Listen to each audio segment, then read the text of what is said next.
Hello and welcome to Dungeons and Drama Nerds. My name is Todd Backus, and today I'm joined by Nick. Hello. And Percy. Hi. And today we're going to be talking about safety tools in TTRPGs and why we use them.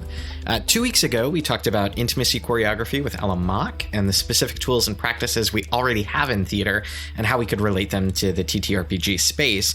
And so this week, we wanted to talk about safety tools in TTRPGs and how we might relate them to theater. In today's episode, we'll be talking about a couple different things, lines and veils that were designed by Ron Edwards, the X card designed by John Stavropoulos, and we'll be talking about these things, but if you want more information or if you'd like an easy way to find these, you can look up the TTRPG Safety Toolkit Quick Reference Guide and the Guide to Using Safety Tools in Online Play that were created by Kiana Shaw and Lauren Bryant Monk. So one of the most powerful safety tools, I think, and an easy one to incorporate into your home game is the ideas of lines and veils, which, like Todd said, were designed by Ron Edwards. So what are these ideas? Basically, they're drawing boundaries around the concepts that you want to include or the subjects that you want to include in your tabletop role-playing game. So the quick version is a line is basically a hard boundary around a topic that you don't want to come up in the game. And if you name a topic as a line, I'm going to be silly for a second and say you might name peanut butter as a line for you. And in that case, there will essentially be none of that in the world of the game. Nobody will include it in their character backstory, and it won't be used as part of the plot. Something that is a veil is a topic that you're okay with existing in the story, but you would prefer that it not be centered, or you might want a check-in around the topic ahead of time or immediately after, something that you just want handled with a little more discretion. One very common veil I've found in groups is gore. So a lot of tabletop role-playing games include violence, either innately or it's very hard to avoid them. Most people, however, don't necessarily want to hear extremely graphic descriptions of what would actually happen when you stab someone with a sword, say. So that's a good example of a veil that is, I'm okay with there being violence in this world, but I don't really want to hear this graphic description of it. I want to kind of gloss it over. I saw an article one time that used the example of film noir, where you see things happen, for example, in silhouette or shadows, and things are kind of suggested, are not specifically seen in the eye of the camera. And that's a good way to think about veils for me, is the things that exist in the world, but we're not focusing on them directly. I also like the way that veils are used to kind of draw a scene to a close, whether that's a tasteful fade to black. We understand where it's going, and we understand that we don't really need more detail, and so we can be yeah, and then that kind of, we fade out on that and we fade into our next scene. And I think that's really useful for that. One of the ways that we used lines and veils in our session 0, and we're going to give you a little bit of audio from this, was creating a world in which the players didn't have to encounter stuff like racism, homophobia, transphobia, misogyny, because one, we deal with that on the regular in real life, and 2, we don't need that in our games. Just because it makes it a more realistic version of the world doesn't mean that it makes it a more fun version of the world. And we're playing games to explore other realities. And so we're going to take a listen to part of our session 0 here, because we think JonJon really spoke to this really well. Can we put an X on gender-based and sexuality-based bullying? Yeah, my big X's are homophobia, transphobia, racism, and sexism in general. I try not to be misogynistic even with the villains, and race and homophobia, none of that. None of that. Just don't need it here. Even in the apocalypse. We're better in the apocalypse, let's say. It's our apocalypse. So. Praise. But yeah, so I would love there to be no sexuality, gender-based violence, or race-based violence. Or I'm actually really excited about that X in particular, simply because I feel like it gives you, like previously, I feel like that was like a cheap way of like turning a character into like this villainous personality, but now you're gonna have to kind of work for it a little bit more. So I feel like it's a good one. But yeah, it helps us build more interesting and complex villains as opposed to sort of, for lack of a better term, straw men, where it's like, oh yeah, well of course they're a villain because they're racist and transphobic. You know, it's like, well, let's find more interesting villainy as a group.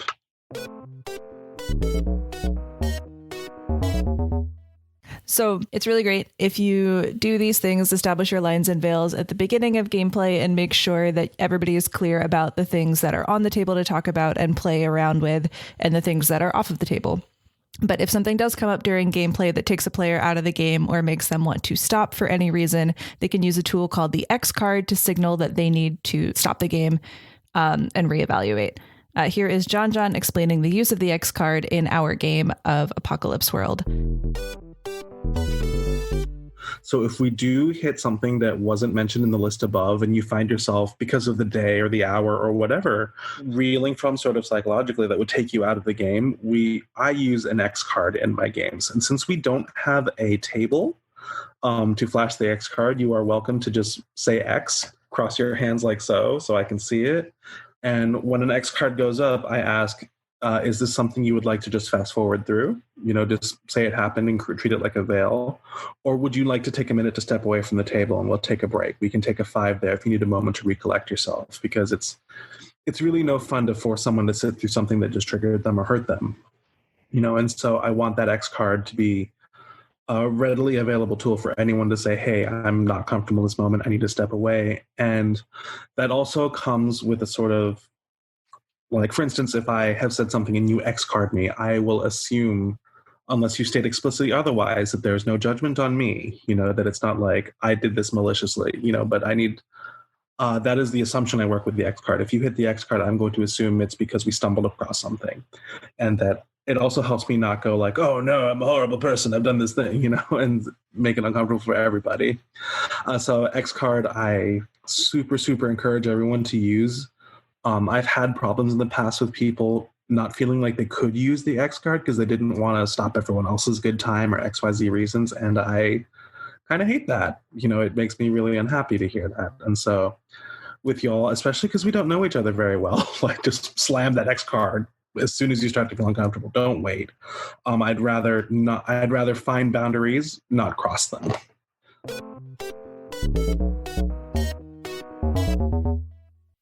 So one obstacle that we encountered in our use of the X card is that this is designed as a tool to be used at a physical table where you have a literal piece of paper with an X on it that you can hand to the GM, and that signals to them, okay, we need to take a break, come back in 5. I need to check in with this person. Whatever the case may be, whatever you decide that card means specifically at your table, or whatever the person who's playing the card asks for. But in a non-physical space, we had to come up with some alternative options, whether it be physically making an X with your hands that is visible to the GM, sending an X in the chat, anything like that. So that was one way that we had to adapt a little bit for our virtual game.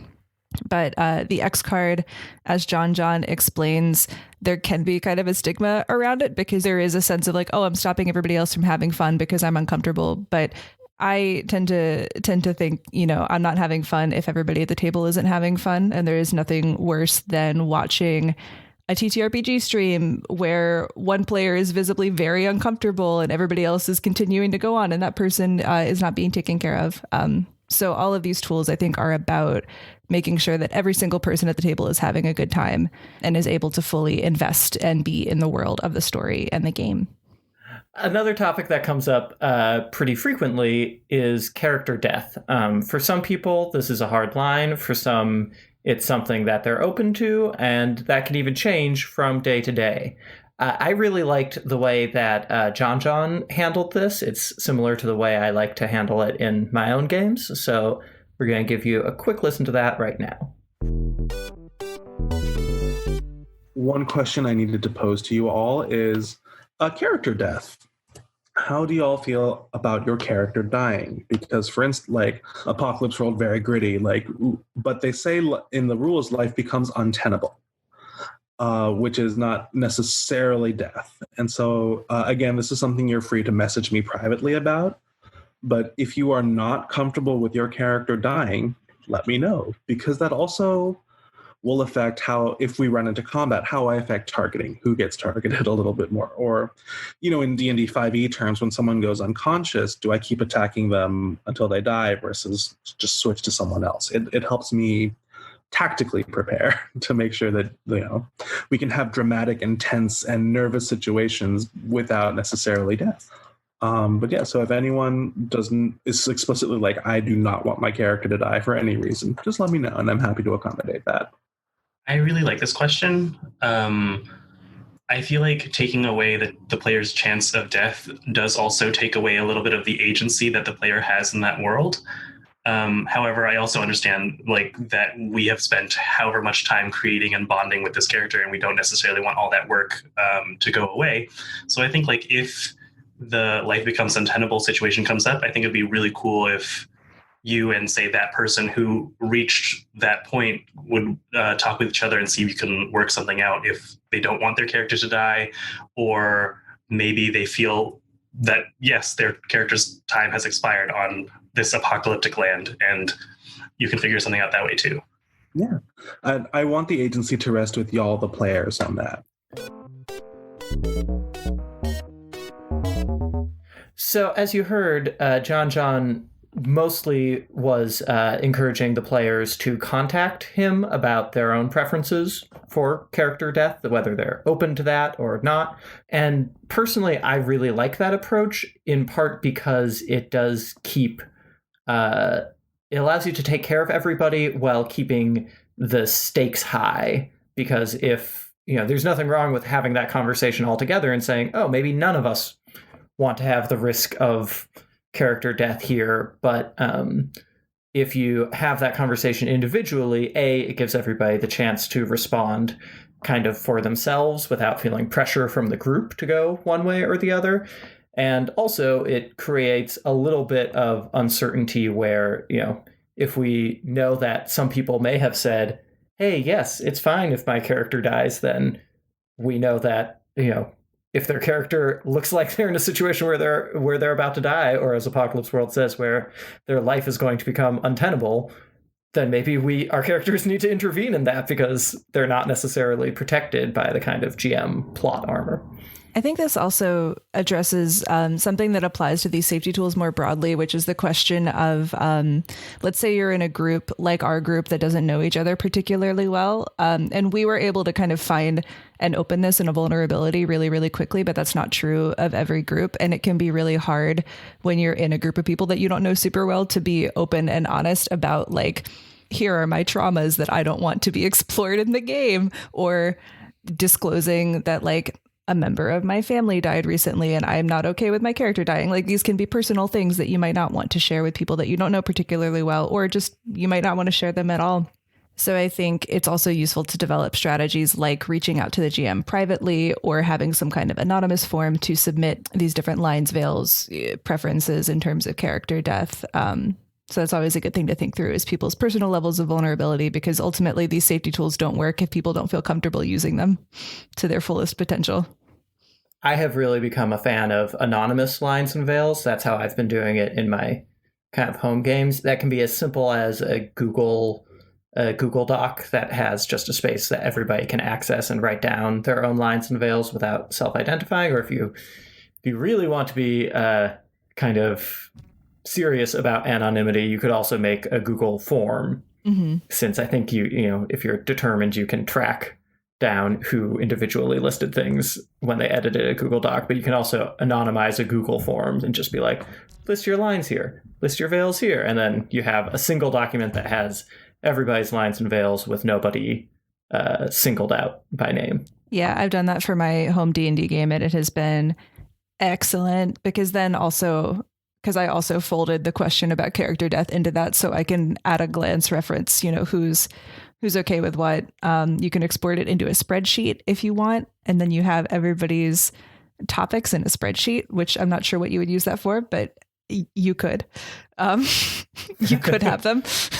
But it's useful to be able to like cross-reference that real quickly because, you know, I might not remember that 3 years ago you listed this thing that hasn't come up in the game, but now we're veering closer to because of how like the narrative is shifting or whatever. And so being able to have those things at a glance, super useful.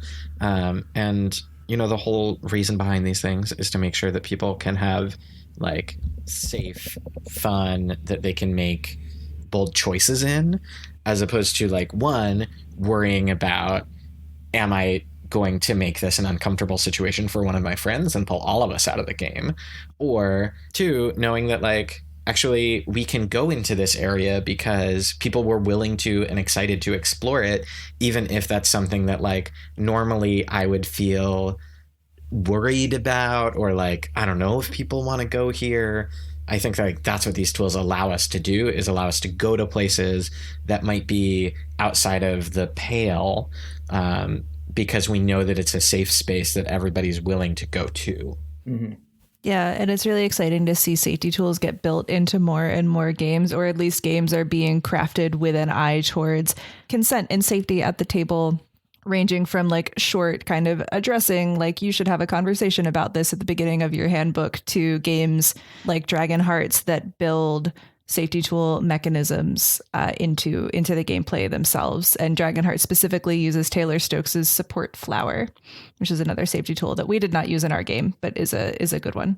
It's super, super pretty, and I really like it. And I haven't figured out a good way to like use it online yet. Because you're sort of supposed to be able to physically tap parts of it to respond to things. I don't actually know it. Can you two describe it a little bit for me? Because this is the first I'm hearing of it.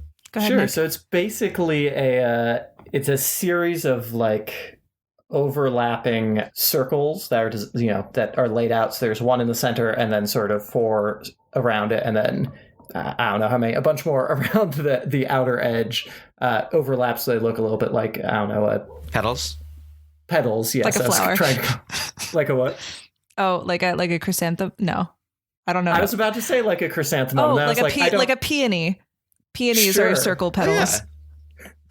Yeah. Like botany. A peony. There we go. Yeah, I was going to say Dungeons and Drama nerds and also botany. But the outer rim is green and is just for, you know, feelings like, I love this, more please, blah, blah, blah. The inner ring, the sort of middle ring is yellow and includes little descriptions like, I'm okay with this, but be careful, or, you know, let's go cautiously, things like that. And then the very center of the circle is red, and it says, there's text on it. I don't remember exactly what it says, but it essentially says, like, let's please not do this. And the way you're supposed to use it is each player has one in front of them on the table, and you can check in with people both by, you know, obviously kind of like the X card, people can tap where they're feeling, but you can also use it to check in with people in theory by, you can like tap back and forth between red and yellow to say like, are we okay? Like, do we want to go a little like further in this direction, or tap back and forth between yellow and green to be like, do you want me to back off of this thing? I just like visually interesting safety tools. Well, what's cool about the support flower is that like it's very similar to a really common kink practice, which is red, yellow, and green cards. And that is how I was introduced to this concept, and it's a thing that Ella talked a lot about in their interview. But I think it's nice that all of these things are using similar mechanics, and there's something familiar, I think, to a lot of people. Like, people may not come at it from a kink direction or may not be familiar with these kinds of tools from the kink community, but they might have used, like, there are lots of like games and sports and things that have warning cards, red cards, yellow cards. Like, I think that's a common language that we're all familiar with. Yeah, I can't think of a good way to use that. Well, online. And it allows you to check in without breaking immersion. Mm-hmm. Which I think is cool. Like, you don't necessarily have to stop in the middle of a thing and check in, though you can. And that's a useful thing to do, to say like, hey, out of character, is the party cool with us going in this direction? But it also allows you to continue those without having a start-stop.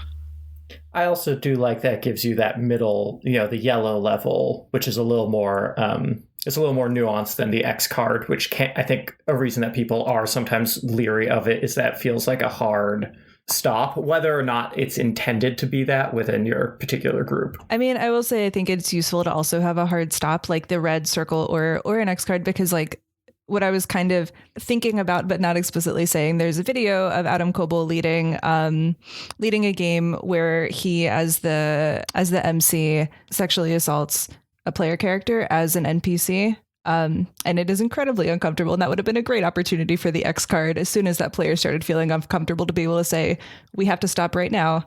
The game cannot continue. So I think it's useful also to have a hard out, because sometimes like if something happens in a game, even if it's not a particularly intense or bad or wrong thing, you just like something hits you the wrong way and you're immediately taken out of the game. That's a great opportunity where you might not have the leeway to be like, this is going in a direction I don't like. You might just have to be like, not right now. We have to stop. Mm-hmm. So I think this brings up the question that some people ask in response to learning about these safety tools, which is, are these tools not a form of censorship or self-censorship or something like that? To which, personally, I would say no. And the reason I don't view them as such, and I don't think anyone really should, is because all of these safety tools work through mutual consent. And I don't think it's a coincidence that a lot of them are modeled on or drawn from the kink community. That's why I think the lines and veils is so important as something that you do, whether anonymously or not, all together as a group at the beginning of your game, because then you've all agreed to not only play a game together, but to play the same game where you have the same boundaries and everybody's aware of what that is from the beginning. Now, that's not to say that if you want to play a game that deals with some of these harder topics, if you want to play a game that does include homophobia or peanut butter, because, for example, you hate peanut butter and you would love to kick the shit out of some peanut butter in a way that you can't in reality, that's fine. It's just a matter of finding a group that is where everybody is willing to engage in that particular fantasy with you. Now, I can't raise the more complicated question of if you and another player have really, truly opposing desires for this game, what do you do about that? But that's going to be a fraught question that you have to figure out with every individual group and player. I mean, I think it's the same thing as like, because we had discussions too as a part of this conversation in our session 0 that were like, what kind of game do you want to play? I'm not sure what we would have done for the podcast if it had turned out that half of the group was like, I want a super gritty, grim, dark apocalypse power fantasy where we murder all the raiders, and the other half were like, I want a French farce where we're like running down hallways and poking in and out of doors and like looking for a Bichon Frise that's gotten lost. Like, I don't know what we would have done if there had been an incompatibility there, but I think it's a similar, like, if you and another player have really, really different and opposing safety needs, maybe you just aren't compatible in a gaming group together. So I finished reading James D'Amato's book on how to play the best RPG ever, our role-playing game ever, which actually has a lot of useful stuff around here. And in addition to talking about lines and veils, he also talks about like genre and style. And the whole point to him is about setting up expectations so that nobody gets let down. And so that can be stuff like, I don't want to deal with homophobia or transphobia in my games. And also stuff like, I would love for like the combat to be zany. Like, what if this is an absurdist Western where like you shoot a guy in the standoff and we don't see blood spurting, but we just hear like, a gun, like a bullet hitting a milk can, and we see him like spin around 5 times and then fall over. and that like different players are obviously going to bring different expectations to the game, but doing this kind of work in a session 0, whether it's for safety or for style, allows us to come to a consensus on what is the type of game that we want to play, so that people aren't let down when we don't do our, generations long epics about destiny, and instead like become murder hobos who like raid a dwarven mine. Well, and I also think it levels the playing field in terms of people who are marginalized in some way, or people who have trauma have equal access to this game experience that can be really healing and really exciting and really fun. It puts everybody in agreement. And I think the even more important thing that these do is they open up lines of communication between you and the rest of the group. In like, there's a brave space where everybody can be honest about what they're feeling and where they're at without feeling like they're taking something away from everybody else. Like, I think it removes the stigma of talking about your feelings in a way that is really productive, so that later in gameplay, everybody feels open to raising a problem, even if it's not related to safety in the way that we've been talking about, even if it's just like, this player's behavior is annoying to me.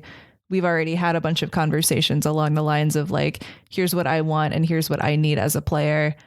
So I personally would feel more comfortable saying, you're compromising my gameplay experience. Like, what you're doing is taking me out of the game, because there are so many building blocks to being able to have that conversation without it being weird or out of nowhere.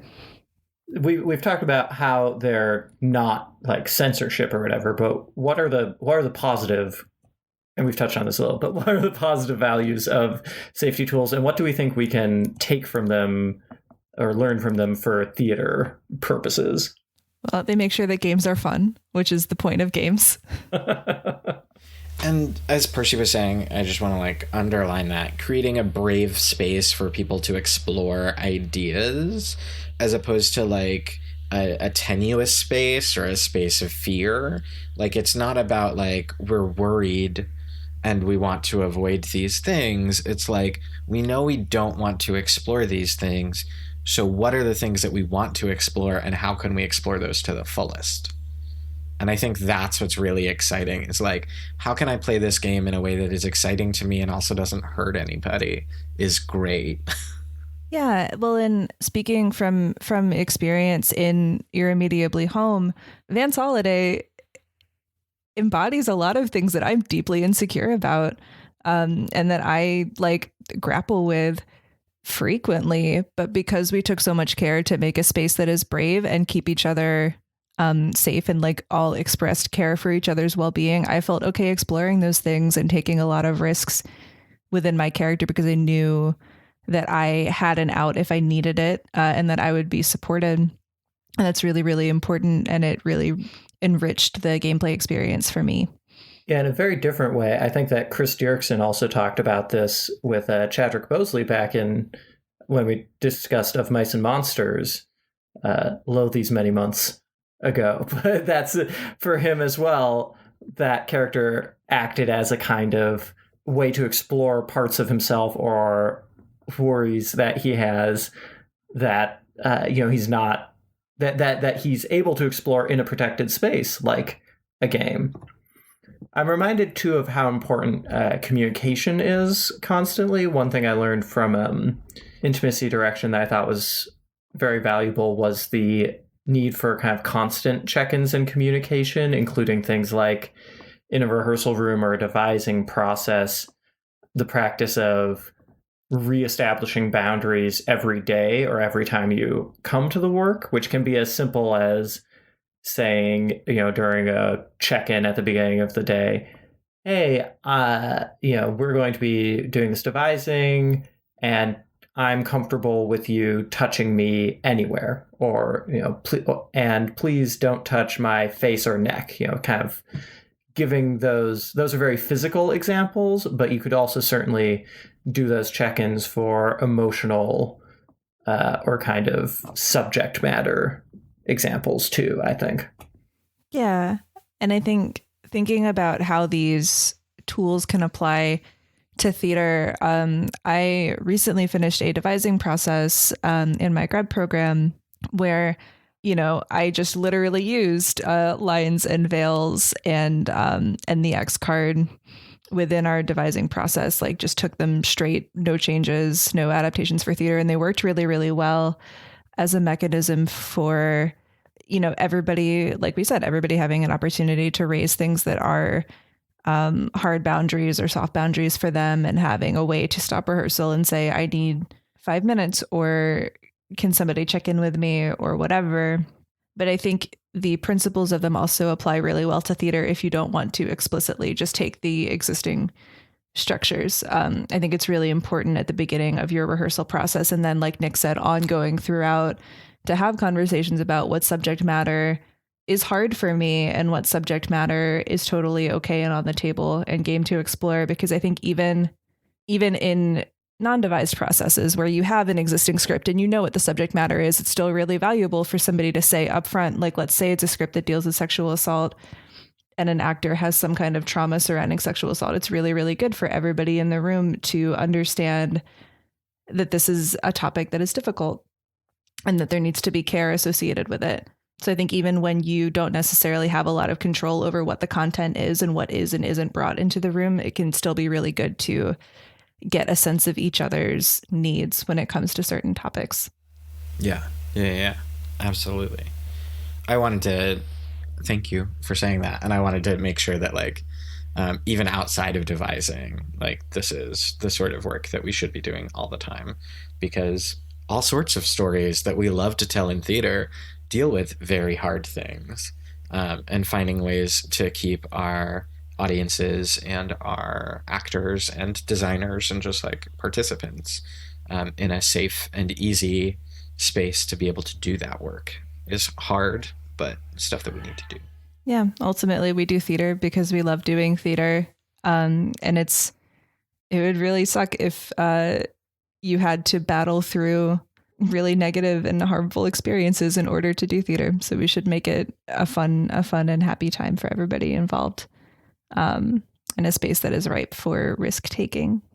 Content warnings, I think, are another great example of a safety tool, although they're actually a little bit of a, I guess, more of a passive one, if that's the right word. They're not something that an audience member or a player can actually activate, but I think that's one reason a lot of theaters have started to put content warnings on their work, and tabletop role-playing games have started to put them on like published adventures, is simply because it is useful to people, not necessarily to know every detail of a plot or something, but to know that topic is going to come up.